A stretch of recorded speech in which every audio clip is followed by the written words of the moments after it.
आगे बढ़िए, తెలంగాణ को आगे बढ़ाएंगे। మన ముస్లిం సోదరులతో పాటు మన క్రిస్టియన్ సోదరులకు కూడా పొలిటికల్ రిప్రజెంటేషన్ కావాల్సిందే, న్యాయం జరగాల్సిందే, వారి కోసం పోరాటం చేస్తాం। మన సిక్కు సోదరులు ఉన్నారు, వారి కోసం కూడా పోరాటం చేస్తాం। మరి అందరికన్నా పెద్ద సంఖ్య రాష్ట్రంలో సగం సంఖ్య ఉన్న మన బీసీ సోదరులు ఉన్నారు। బాగా భూములు ఉన్నాయి బీసీల దగ్గర, కాబ్దాన పోలంతా బీసీలనే ఉన్నారని మాట్లాడతారు। కానీ నిన్నగాక మొన్న వచ్చిన రిపోర్ట్లో 171 మంది బీసీలు ఎస్సీల కన్నా దారుణమైనటువంటి పరిస్థితిలో జీవిస్తున్నారని చెప్పడం జరిగింది। మరి ఆ పేద బీసీల సంగతి ఏంది? డబ్బులున్నోళ్ళు ఎక్కడన్నా బాగానే ఉంటారు, డబ్బులున్న అగ్రవర్ణాలు బాగానే ఉంటారు, డబ్బులున్న బీసీలు బాగానే ఉంటారు, డబ్బులున్న ఎస్సీలు బాగానే ఉంటారు, డబ్బులున్న ఎస్టీలు బాగానే ఉంటారు। కానీ పేద బీసీల సంగతి ఏంది? వాళ్ళకి న్యాయం జరగొద్దా? వాళ్ళ కోసం పోరాటం చేయొద్దా అని నేను అడుగుతా ఉన్నా। ఇలా కాంగ్రెస్ పార్టీ 42% అని చెప్పింది బీసీలకు, ఏ లెక్కన చెప్పినామంటే జవాబు లేదు। ఎందుకంటే బీసీలు ఉన్నది 46%, బీసీ ముస్లింలు ఉన్నది 10%, మొత్తం కలిపి 56% రిజర్వేషన్ ఇవ్వాలి। కానీ 42% బిల్లు పెట్టిండ్రు, అవి తీసుకుపోయి రాష్ట్రపతి దగ్గర ఇరకబెట్టిండ్రు, అవి బయటికి రావు। కానీ రేవంత్ రెడ్డి, కిషన్ రెడ్డి ఇద్దరు ప్రేమ లెక్కలు రాసుకుంటుంటారు, గల్లీ మే కుస్తీ, ఢిల్లీ మే దోస్తీ। మరి దోస్తీ బీసీ బిల్లు తేవడానికి ఎందుకు వాడుకుంటలేరు రేవంత్ రెడ్డి గారు? అడుగుదామా? సిద్ధంగా ఉన్నారు అందరూ? పక్కానా? మరి అది అడగాలంటేనే బీసీలకు రిజర్వేషన్ల కోసం మడమదిప్పని పోరాటం టీఆర్ఎస్ పార్టీ చేయాలి। నేను ఇవాళ ఒక ప్రతిపాదన చెప్తా ఉన్నా, సామాజిక న్యాయం జరగాలంటే ఒక రాష్ట్రంలో ఎక్కువ, ఒక రాష్ట్రంలో తక్కువ, దేశం మొత్తంలో 50% బీసీలు ఉన్నాం, 42 కాదు 50% రిజర్వేషన్లు అడుగుదాం, ఇక్కడి నుంచి ఢిల్లీ దాకా కొట్లాడదాం। ఇవాళ ప్రారంభమైనటువంటి సామాజిక న్యాయ సంకల్ప సభ ఇవాళనే ఆగదు, రానున్న 5 నెలలు సావిత్రిబాయి పూలే గారి జన్మదినం వరకు ప్రతి ఊరికి పోదాం, ప్రతి మండలానికి పోదాం, ప్రతి జిల్లాకు పోదాం, అక్కడ కూడా సామాజిక న్యాయ సంకల్ప సభలు పెట్టుకుందాం, అందరినీ ఒకటి చేద్దాం। ఆ తర్వాత వేలాది కార్లు తీసుకొని చలో ఢిల్లీ కార్యక్రమం తీసుకుందాం। సంక్రాంతి పండుగ అయినాక బడ్జెట్ సెషన్ ఉంటుంది ఢిల్లీలో। ఇవాళ ఇక్కడి నుంచి హెచ్చరిక చేస్తా ఉన్నాం బీజేపీకి, కాంగ్రెస్కి, మీరు వచ్చే బడ్జెట్ సెషన్ లోపల బీసీ బిల్లు మర్యాదగా పాస్ చేసి పంపండి, లేకపోతే తెలంగాణ టీఆర్ఎస్ సైన్యం అంతా ఢిల్లీకి బయలుదేరుతుంది।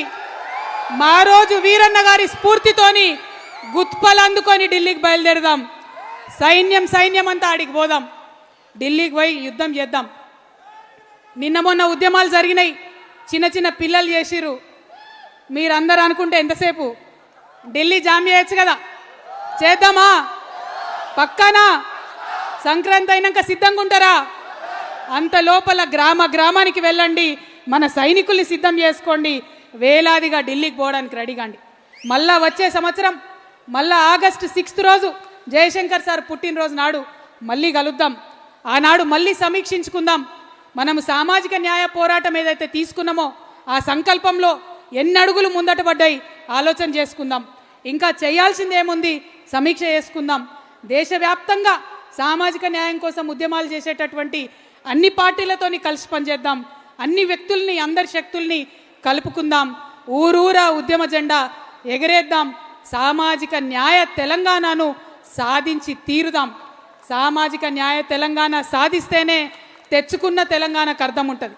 ప్రొఫెసర్ జయశంకర్ గారు నాకు పదే చెప్పేవాళ్ళు, తెలంగాణ రావాలి, తెలంగాణలో సామాజిక న్యాయం జరగాలి। కానీ ఆనాడున్న పరిస్థితుల్లో అనేక మంది ఆంధ్ర నాయకులతో కొట్లాడాల్సిన సందర్భంలో రెండు కలిసి ఒకటేసారి ఉద్యమాలు చేసే పరిస్థితి లేకుండే, జమిలీ ఉద్యమాలు చేసే పరిస్థితి లేకుండే। అందుకే జయశంకర్ సార్ ఒకటే మాట చెప్పారు, కవిత తెలంగాణ రావాలి, వచ్చిన తర్వాత సామాజిక న్యాయం కోసం కొట్లాడాలి। ఎట్లా అయితే తెలంగాణ రాకముందు ఇప్పుడు బతుకమ్మ ఎత్తుకొని తిరుగుతున్నావో, తెలంగాణ వచ్చినాక సామాజిక న్యాయం అనే బోనం అంతే పవిత్రంగా ఎత్తుకొని ఊరూరా తిరగాలని ప్రొఫెసర్ జయశంకర్ గారు అనేక పర్యాయాలు నాకు చెప్పిండ్రు। ఆయన చెప్తే ఆదేశంలాగా ఉండదు, ఆయన చెప్తే అమ్మ గోరుముద్దలు తినిపించినట్టు చెప్తాడు, అట్లా చెప్పిండు కాబట్టే ఆ సార్ అంటే నాకు అంత ప్రేమ। అందుకే నేను ఇవాళ మీ అందరినీ రిక్వెస్ట్ చేస్తూ ఉన్నా, ఆ సార్ విగ్రహాన్ని ట్యాంక్ బండ్ మీద నిలబెట్టుకోవాలి. మనం మన సంస్థ జాగృతి నుండి ఇప్పటికే 4 జిల్లాలలో పెట్టినాం, ఇంకా అన్ని జిల్లాలలో కూడా జయశంకర్ సార్ విగ్రహం పెడతాం. ఊరూరా మీరు సామాజిక న్యాయ సంకల్పం చేసేటప్పుడు ఆయా సామాజిక వర్గాలు ఆయా ప్రజల్ని కలుపుకొని ఎక్కడికక్కడ సార్ని ఆ ఊర్లలో నిలబెట్టండి. ఎక్కడ జయశంకర్ సార్ వస్తే అక్కడ వెలుగు వస్తుంది, సామాజిక న్యాయం వస్తుంది, స్వాతంత్రం వస్తుంది, అభివృద్ధి వస్తుంది. కాబట్టి వారు నిలబెట్టుకోవాలి. మరి ఈ విషయాలన్నింటినీ కూడా సమగ్రంగా ఒక ప్రతిజ్ఞ రాసుకోవడం జరిగింది. ఇప్పుడు మీ అందరినీ నేను రిక్వెస్ట్ చేస్తున్నా, తమ తమ స్థానాల్లో నిలబడి మీరందరూ కూడా మరి చేతు ముందుకు జాపి ప్రతిజ్ఞ చేయాలి. మరి ఈ ప్రతిజ్ఞ కన్నా ముందు నేను కొన్ని తీర్మానాలు చదువుతా, ఆ తీర్మానాలన్నీ కూడా మీరు ఆమోదం తెలపాలని చెప్పి కోరుతా ఉన్నాను. బీసీలకు చట్టసభల్లో 50% రిజర్వేషన్లు కల్పించే వరకు తెలంగాణ రక్షణ సేన దేశవ్యాప్తంగా బీసీ శక్తులను కలుపుకొని ఉద్యమిస్తుంది. ఓకేనా? ఓకే అంటే సపట్లు కొట్టాలి. మహాత్మా జ్యోతిబా పూలే, సావిత్రిబాయి పూలే దంపతులకు ఇప్పటి వరకు భారతరత్న ఇవ్వలేదు, కాబట్టి భారతరత్న ఇవ్వాలని ఈ సభ తీర్మానం చేస్తుంది. ఇవ్వాలనా వద్దా? మరి సపట్లు కొట్టరేమే. అదేవిధంగా ప్రొఫెసర్ జయశంకర్ సార్ విగ్రహాన్ని ట్యాంక్ బండ్పై ఏర్పాటు చేయాలి, ఆయనకు పద్మభూషణ్ ఇవ్వాలని కోరుతూ తెలంగాణ ప్రభుత్వం కేంద్రానికి లేఖ రాయాలని డిమాండ్ చేస్తూ ఉన్నాం.